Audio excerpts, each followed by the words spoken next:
Parliament Square. Assad, thank you to you too.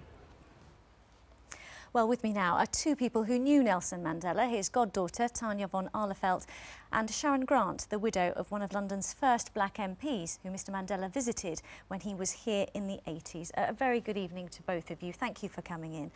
Tanya, if I can just turn to you, because you had a connection with him, even though you hadn't met him during childhood.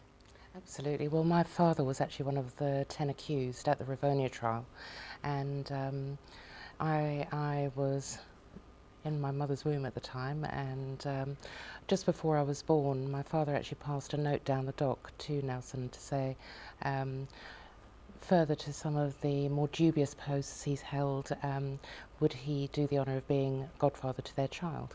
And he passed a note back down the docks and said the honour would be all his, and then they dare not hang him.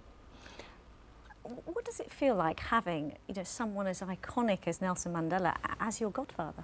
Well, obviously it's just the most extraordinary honour, and it's something I'm extremely proud of. Sadly my father actually died very young, and but we were always brought up with the ethos that Madiba always exuded, and really wanted to keep going forward.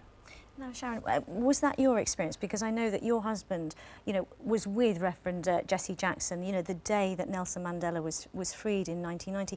What did your husband say about that day? I think it was probably the most important day in his life, and certainly in his political career. It's what he and so many others and a vast movement had been campaigning for so long, and the fact that it happened was amazing, but the fact that he was actually able to be there on the day as Madiba walked to freedom, I think he was pretty much blown away by it. And he was in the City Hall in Cape Town in the middle of quite considerable chaos at the time, and both he and Jesse Jackson, his wife, were virtually mobbed by the crowd. I think Jesse got into quite some difficulty. I think his wife's clothes were very torn, but the crowd opened and let Bernie through because they thought he was Sam Nujoma, who was the leader in Namibia at the time. I mean, such was the sort of, the attraction and charisma of this man. But he also went out of his way, didn't he, to, support the black community here, and visiting London here as well, didn't he? He certainly did. When he came, he made a point of not just contacting those activists, but he did come to visit black communities in London and elsewhere, actually, and made a point of identifying with the struggles that were going on here around the Stephen Lawrence issue and many others, around stop and search, which was a huge issue at the time. And he had no shame at all in identifying himself with those issues domestically. Now, Tanya, much has been said about, his charisma, making people feel at ease, and also actually, his humour. What was your first meeting with him like? What did he say to you? It was exactly that. It was just the most extraordinary thing, because I'd been at an event that he was supposed to be at, which was the 40th anniversary of Umkhonto we Sizwe, and he wasn't present. So at the end of the event, we were taken to Walter Sisulu's house, and it turns out he was there. And the reason he was there was because Walter had been feeling poorly that day, so he went to watch it all on TV with Walter rather than go to the event. So at that point I was introduced to him by Lord Joffrey's wife, Vanetta, and he actually stood up, bear hugged me and said, "How wonderful to finally meet you." And I was, whoa, I think it's the other way around. So, I mean, what an amazing man.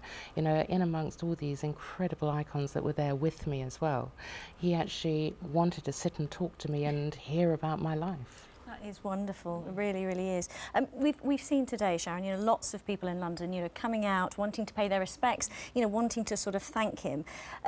This was a man who spent almost a third of his life in prison fighting injustice. Do you think people sort of, much younger in London are aware just how much of a force for change he was? I think we still have a job to do, those of us who are getting on a little bit, to ensure that young people do understand, however many of the pressures that there are on young people today, clearly in times gone by they were much greater, and there are serious lessons to be learnt about how one copes with that and what tactics one uses to address certainly the racism and the other isms that still exist. And I think we have a job to do in trying to use the example of Mandela to encourage and educate some of our younger citizens in London. Very well said. To you both, thank you very much indeed for coming in and sharing your memories with us. We appreciate it. Thank you. Do stay with us. Coming up later,